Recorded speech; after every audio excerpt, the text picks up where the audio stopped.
At my wife's wake, my son whispered that I should sell the house before I forgot where it was, and my daughter smiled like she was tasting something sweet and said we would help. 3 weeks later, they filed an emergency petition to have me declared incompetent. I let them stack their lies up like driftwood, let them strike the match, because by then I'd already moved the tide beneath their feet.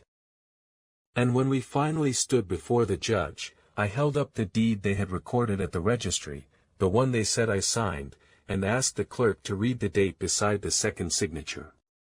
It was Nora's. It was dated 5 months after she died. It was signed in my dead wife's name. Before we dive deeper, don't forget to subscribe and drop a comment letting us know where you're tuning in from. I am Richard Donovan, Rick to most, Gramp, to 2 children who still remember what love sounds like. I am 68 years old, a widower, a grandfather, and for 40 years the owner of Donovan Boatworks on a narrow peninsula that points into the cold blue of the Maine coast like a finger telling the ocean where to sit. I am not a perfect man, and grief has a way of hollowing a person out until the hollows echo. But hollow does not mean empty. I live in a long, low house called Grey Gull that smells of cedar shavings, diesel, brine, and my Nora's lavender soap. She is gone. The house remains. So do I. The morning after the funeral, I poured coffee into a chipped mug and took it down to the pier where the halyards click like teeth in a nervous jaw. My son Ethan came without being asked. He has his mother's dark hair and her habit of using a hand to pin down a thought as if it might blow away. What he does not have is Nora's patience for hard truths. "You should sell, Dad," he said, looking inland, away from the Atlantic that had paid for his first bicycle and his second chance at college. "A place like this is too much. We can put you somewhere more manageable." My daughter Mara is a real estate agent with lacquered nails and a smile that can pry open a locked front door. She arrived with a tray of muffins and a proposal that already smelled like paperwork. "It would be a relief for everyone," she said. "You could be near people. A community. We live 30 minutes away but it feels like hours. You know how traffic gets." I took a long sip of coffee and let the steam sting my eyes like grief sometimes does. It was not the first time they had used that word, everyone, like a blanket that kept me warm while they cut a hole for their hands. "Your mother chose this place," I said. "She wanted to hear the foghorn in her sleep and the gulls complaining about the wind. She wanted a garden with beans that climb and tomatoes that blush. I promised her I would keep it." "Promises are sentimental," Mara said gently, and there it was, the word that makes theft sound like tidying up. "All right," I said, and Ethan's shoulders loosened as if he had expected a fight. "If it is too much for me, it is too much for you to worry about. Leave me to it." They left with muffins on paper plates for the road. I finished my coffee cold. People think betrayal arrives like thunder. Sometimes it is a soft footstep on your porch, a voice you love saying a sentence that opens like a trapdoor. For me, it came as a phone call from a bank manager I have known since she was a teller shy of the drawer. "Mr. Donovan," she said in that careful tone bank people use when frightened by their own files, "we received a request to add your son as a joint owner on your operating account." He brought in a power of attorney. "I did not give one," I said. I set the mug down and listened to the house, to see if it would creak a warning. "It is notarized," she said. "We have not acted on it because the signature does not look like the one on file." "Thank you," I said. "Do not act on it for any reason.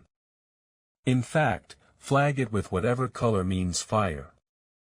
When I hung up, the silence in Grey Gull changed shape, like a dog lifting its head.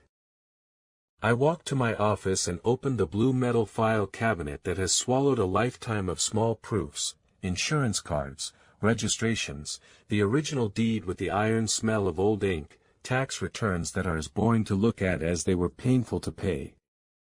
In the bottom drawer was the worn red folder Nora had labeled, years ago, with her tidy teacher's block letters, "If something happens." A week after we married, when I was still getting calluses on the parts of my heart that would need them, I asked Nora how she wanted to be remembered. She told me, "I want to be remembered by what we keep steady." I read and reread that line in the letter she had placed at the top of the folder until my breathing matched the rhythm of it. Then I dialed one of the few numbers I know better than my own. "Harold," I said when the old lawyer answered in his gentlest gravel, "I think my children are about to make me wonder whether I have any." Harold once served with me in the Navy and then, sensing rightly that a man tired of salt wants books and rooms that hold still, returned to Maine to become the sort of attorney a county trusts when a will smells wrong. He showed up at Grey Gull that afternoon in a pea coat that had seen more winters than my son's second marriage. He listened to me describe the bank's call, the pressure to sell, the new word sentimental. He said little.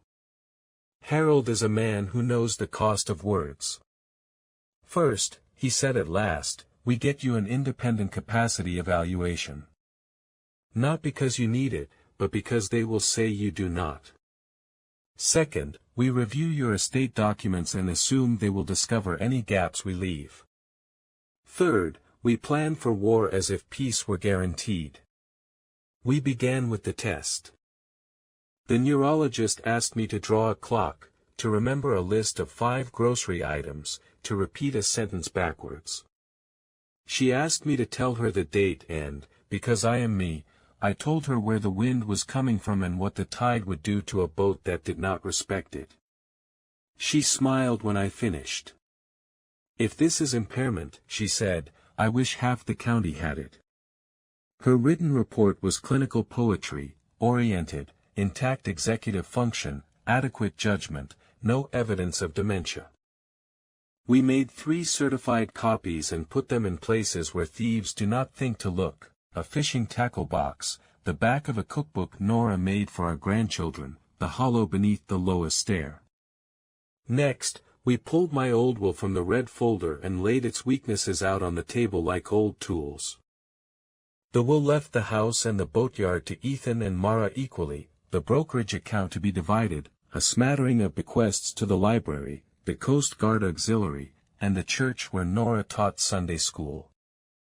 A simple document made for a time when the worst thing a child might do was forget Father's Day. "Too much of this depends on probate and good behavior," Harold said. "We will assume neither." I signed a deed placing Grey Gull and the acreage into Donovan Preserve, a single-member limited liability company that, 6 hours later, became a trust property. Then I executed and recorded a conservation easement with the Coastal Land Trust that watched Nora plant bean poles for 3 decades. The easement sold the development rights into the ground itself. No one could carve the property into a dozen ugly boxes for views that belonged to gulls and God. I reserved for myself a life estate. I could live here until the ocean came to claim me. When I died, the easement would hold. The trust would hold. A thief cannot pry nails out of the earth.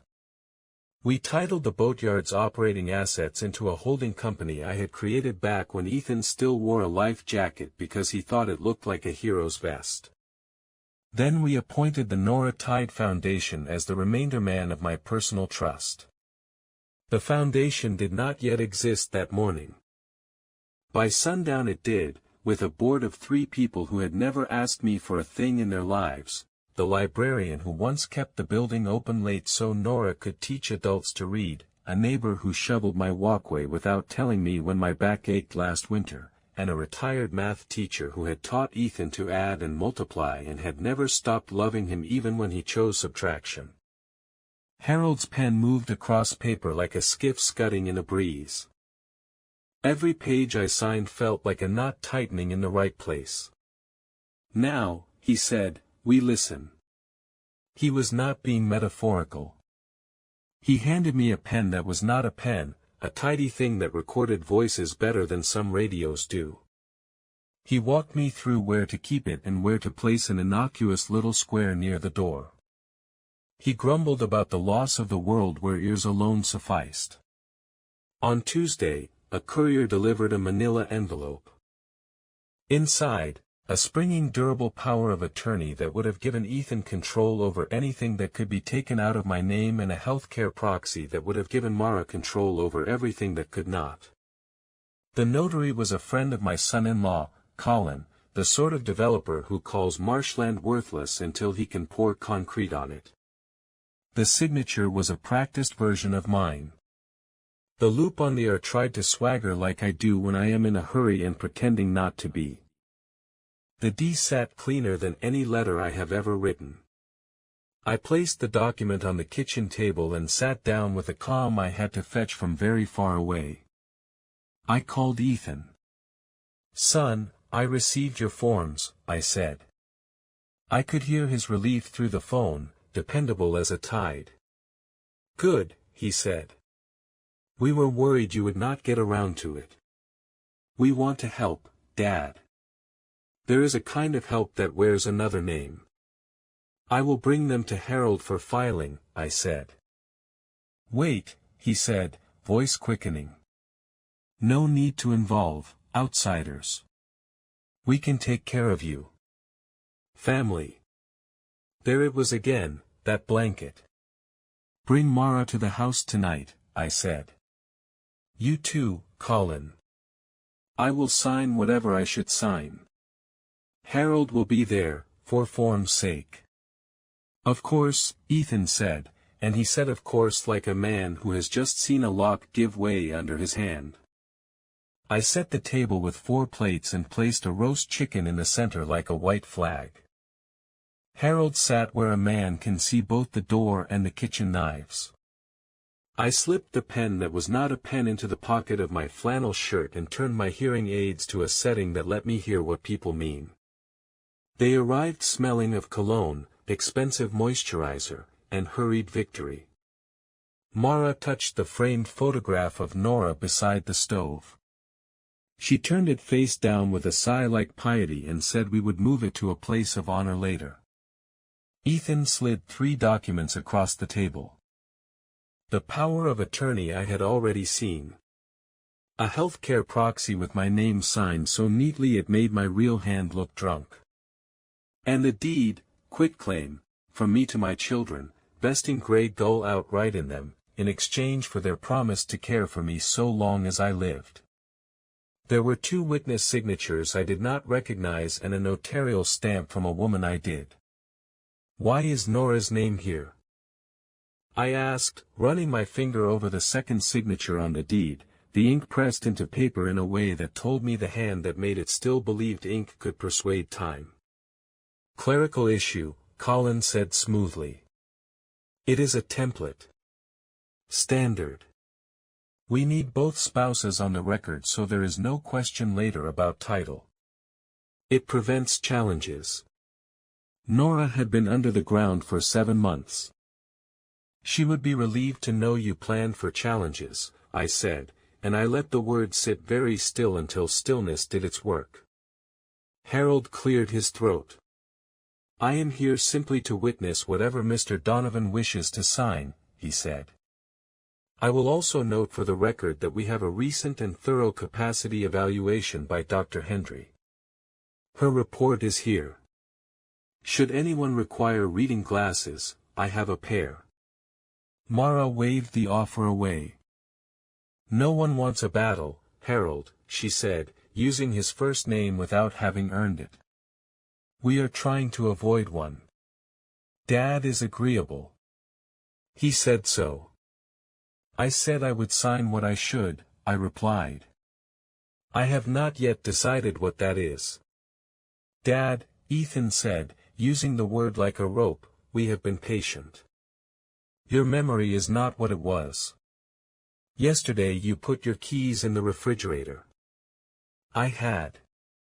I have done that sometimes even when my memory was sharp enough to cut rope. Life is not a crossword puzzle. It is a tide chart with smudged ink and guesswork. Let us do what is best for everyone, Ethan said. I looked at him. He is 41 years old and used to fit in the crook of my arm like it was built for him. How do you tell your boy that he is the one you need protecting from? Son, I said, what is best for everyone is usually what is best for the ocean and the people who listen to it. In this case, the ocean says to go slow. Colin's jaw tightened. You do not understand the urgency, he said. We have an offer in hand. 12 million. Contingent on clear title by the end of the quarter. That is a kind of opportunity people do not see twice. There it was, naked at last. 12 million. The figure hung between us like a smell. Nora put her hand on mine, gentle, the way she used to when she asked for another story before bedtime. Dad, she whispered, you could have a comfortable place near us. We could visit more. The grandchildren could come after school. Think of Lily and Jonah. Think of holidays. Lily had been to Grey Gull 5 times in the past year, unprompted. She is 15 and has a heart that notices how people's hands shake. Jonah is 8 and laughs like the tide when it finds a new rock to slap. I thought of them because I always do. I looked at Harold. He did not move. The kitchen clock ticked. Give me your pen, I said to Ethan, and his face opened like a door that thinks it is being invited. I took the pen he offered and turned it slowly in my fingers as if deciding whether the weight suited my hand.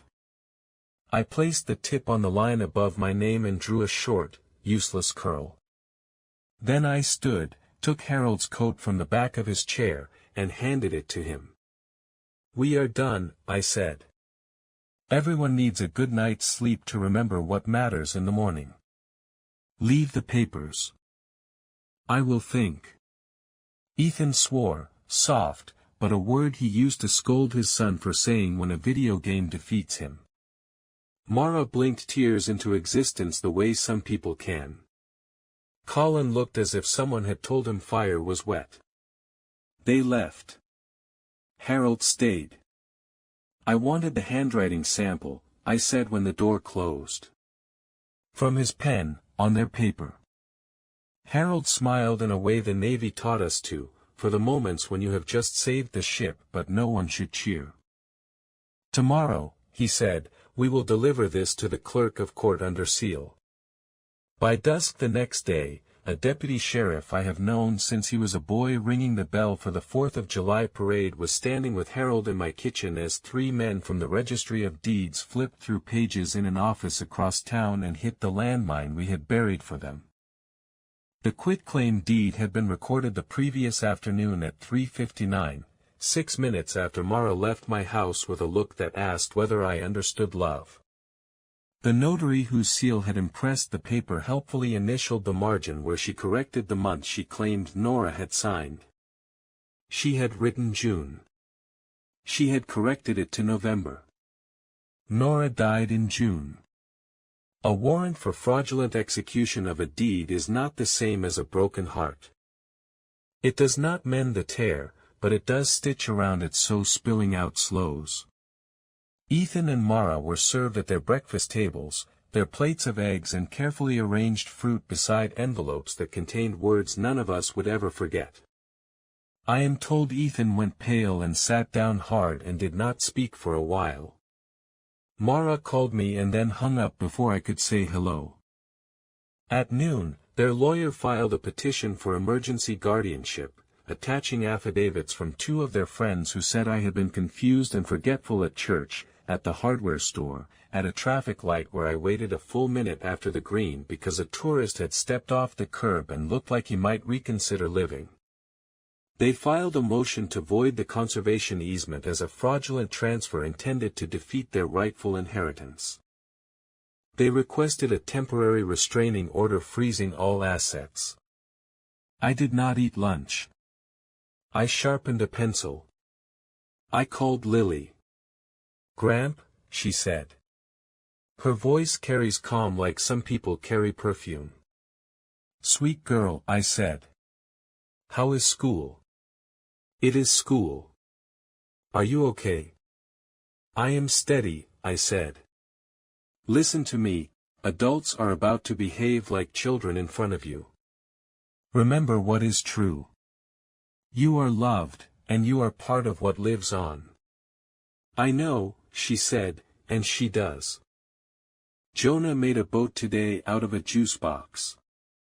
He wants to race it in your sink. I will hold the stopwatch, I said.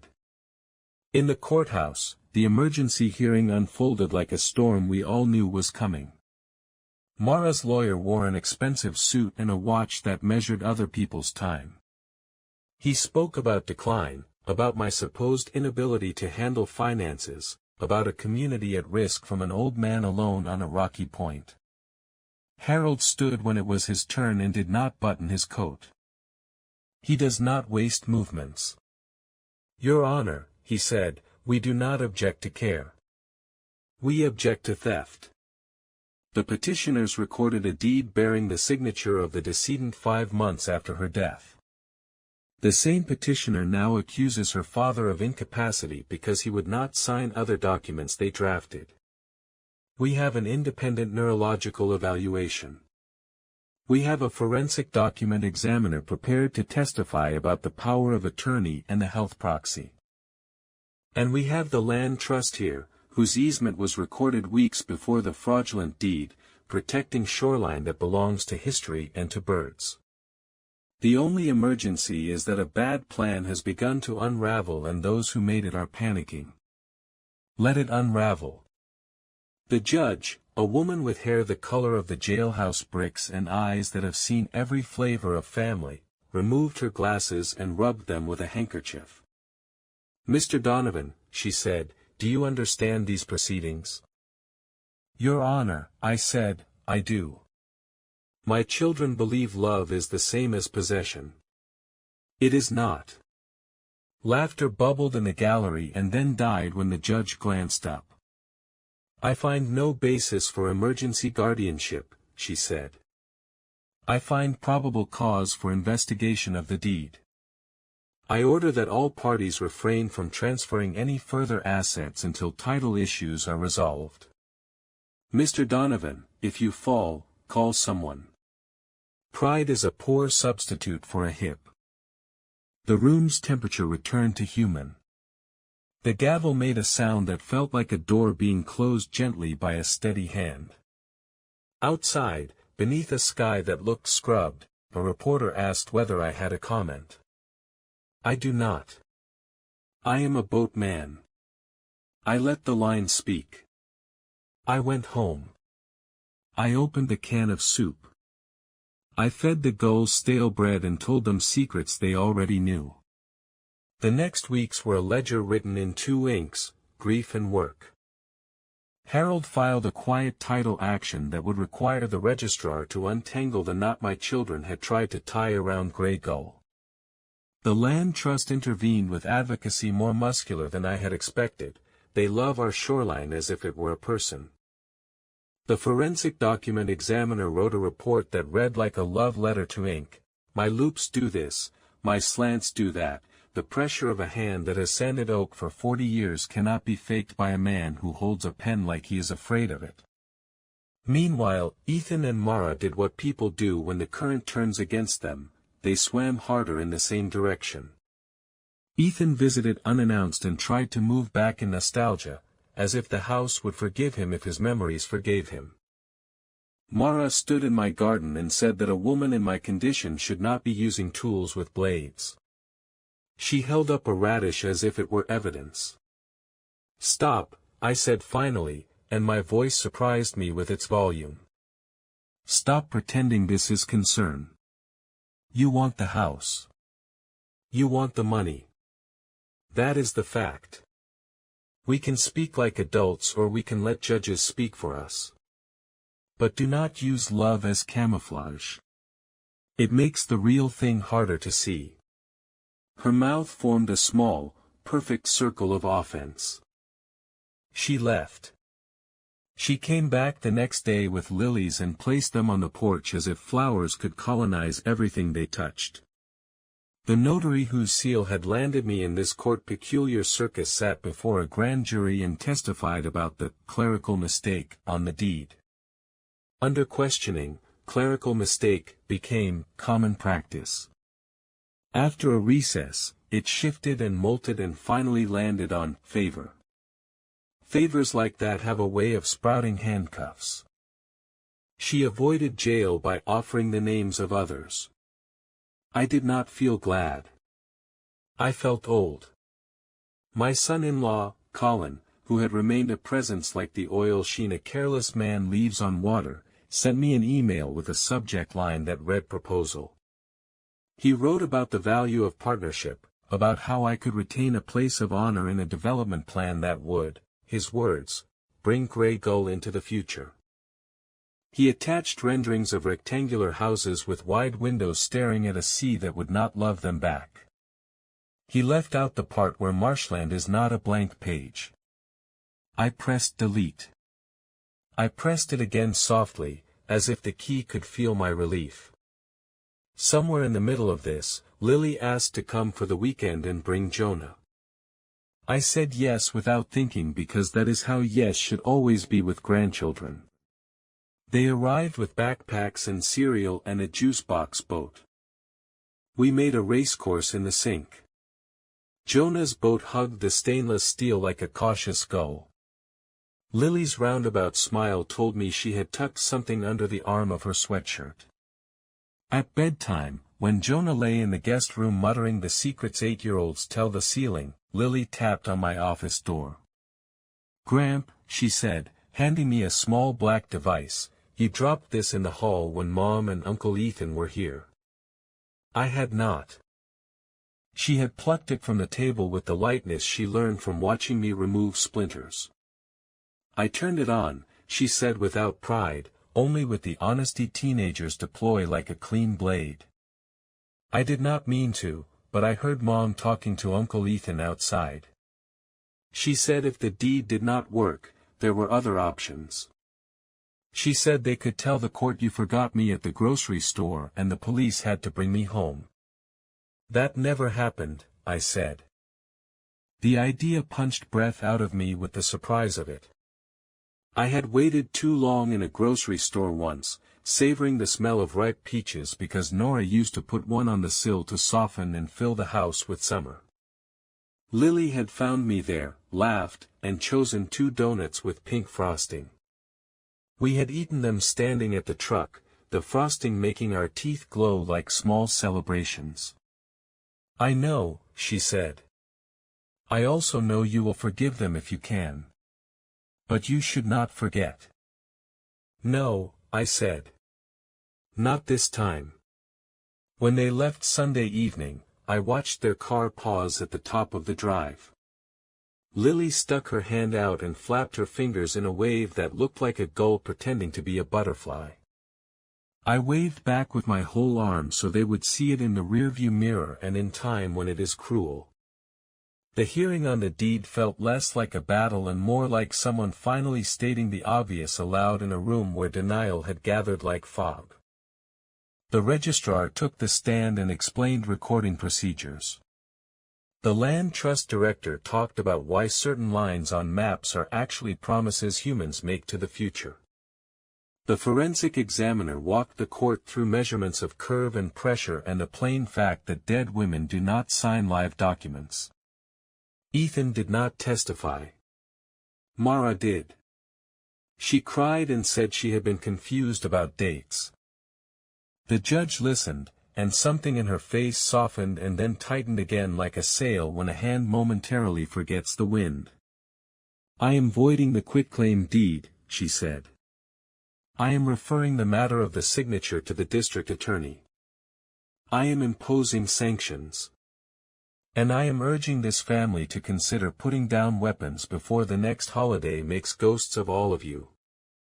I went home and sat on the back steps where Nora used to put her coffee to cool because she hated to wait for anything but bread to rise.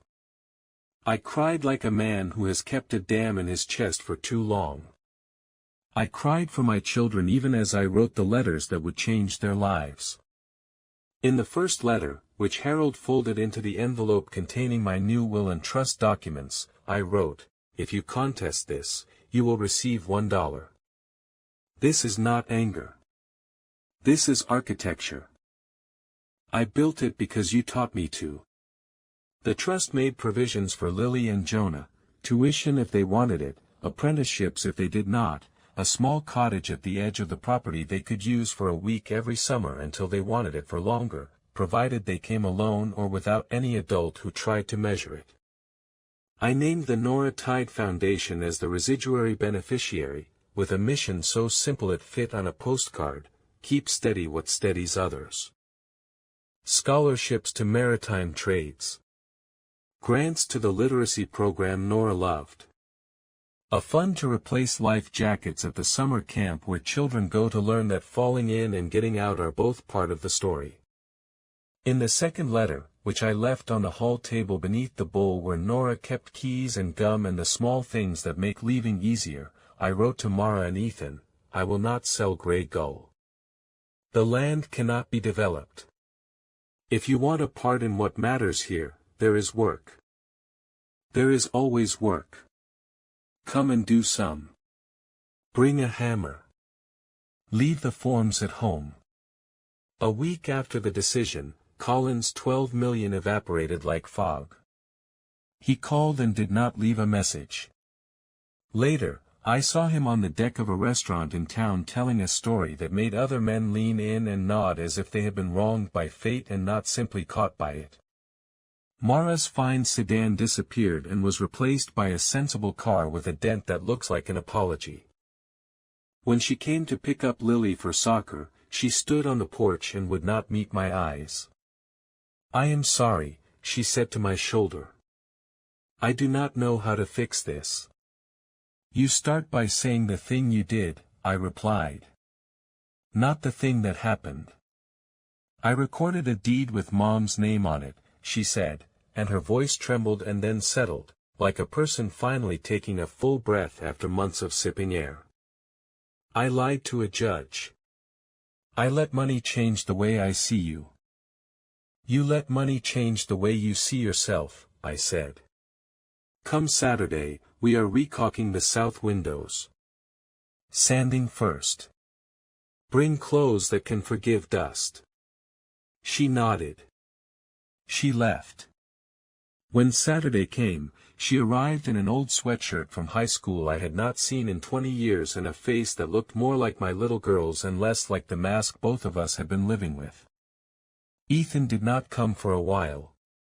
When he did, he parked on the road as if the driveway had an opinion. He stood by the gate with his hands in his pockets and the posture of a boy who expects a lecture and maybe deserves one.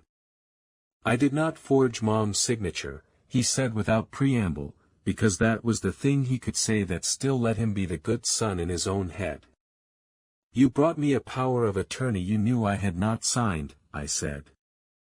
"You tried to add yourself to my account. You told your sister to say I forgot things I did not forget. You loved me less than the safety you think money can buy."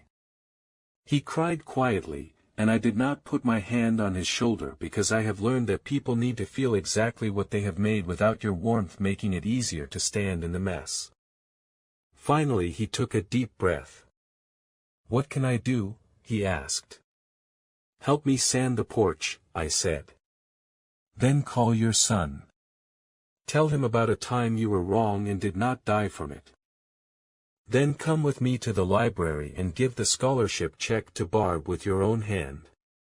We sanded in silence. After an hour, he said, so softly the sandpaper burned the word up, "I was afraid, Dad." "I know," I said. "Fear will sell you anything if you let it." The case file with the voided deed stayed open longer than it needed to. Paperwork lingers like smoke. The district attorney met with Mara and offered a diversion agreement that would let her keep her license if she knew what she had done and truly meant to stop. I wrote a letter supporting that because punishment without teaching is a show, and I have no time for theater. The house settled into a new normal. Jonah's boats improved. He began adding pennies as ballast and now speaks about hydrodynamics with the seriousness of a professor. Lily learned to varnish and taught me how to photograph what it does to wood in late afternoon light.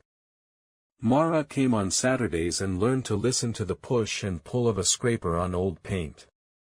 Ethan stopped checking his phone when he was here because here, finally, there was something he could do that sent his body to bed tired and grateful. One gray morning in late October when the ocean looked bruised and the gulls complained in an accent I have grown fond of, a letter arrived from the Land Trust. It contained a photograph Nora had taken years ago of Lily standing on the same back steps where I had sobbed with relief. On the reverse, the director had written, "Thank you for keeping steady what steadies others. We will do our part after you cannot." I put the photograph in the frame where Mara had turned Nora's picture face down, and I turned it back up.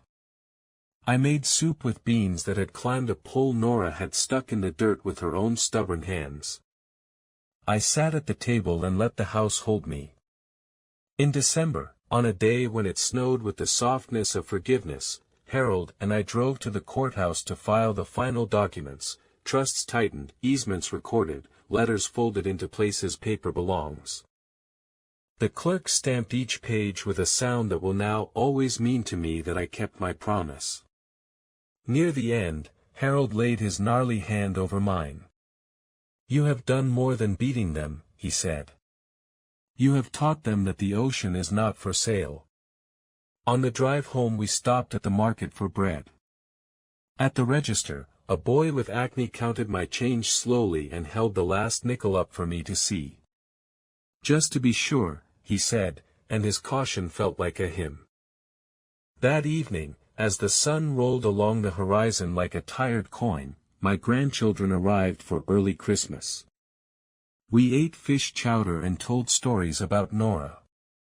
We lit a candle and did not make a speech. Later, while Jonah fell asleep reading a book about boats I bought when Ethan was his size, Lily and I stood in the kitchen. She rinsed bowls. I dried.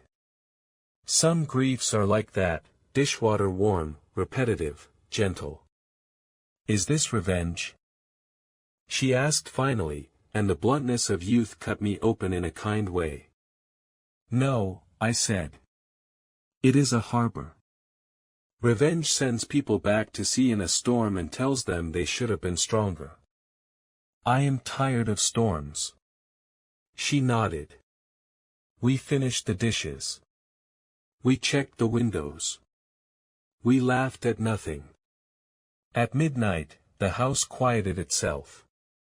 I walked to my office and signed the last page of the last instrument with a pen that writes like a small honest boat moves, no flourish, just purpose.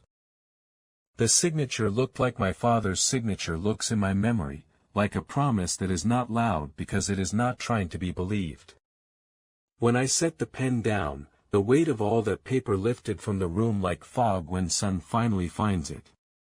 In the morning, the gulls argued like they always do, and the tide said what it always says, and Lily poured batter into the pan with the confidence of someone who has watched pancakes teach a house what morning sounds like. Ethan stacked firewood without being asked. Mara stood in the doorway and smelled the cold air and did not ask me again to sell anything. Jonah raced his newest boat in the sink and shouted about speed. The house smiled with its original mouth. There will be other legal letters. There will be years when money pinches and we will choose paint over something shinier and we will be fine. There will be moments when the hurt rises again like wind that was supposed to wait until afternoon. There will be summers where grandchildren become busy and I will sit on the steps and wait for them anyway. And one day I will not be here, and the ocean will pretend not to notice, the way it pretends not to notice when a gull stops arguing. But the lines are set. The nails are sunk. The thing Nora asked me to keep steady is steady. People sometimes ask how I could forgive after what was done. I do not use that word because it suggests the ledger balances and then disappears. What I have learned instead is to stop lending to the future what the past does not deserve. I will love my children with the vigilance I should have used sooner. I will let the law do what it is designed to do when people forget who they are. And when it is my time to leave, every hand that reaches for my grave will find nothing they can carry away, because the only thing I chose to leave in there with me is the old habit of mistaking love for possession, the habit that signed a deed in my dead wife's name. Greetings, and thanks for spending your time with us today. I truly hope you enjoyed the video. I want to wish you a peaceful day or a restful evening, wherever you may be. Take care, and we'll see you next time.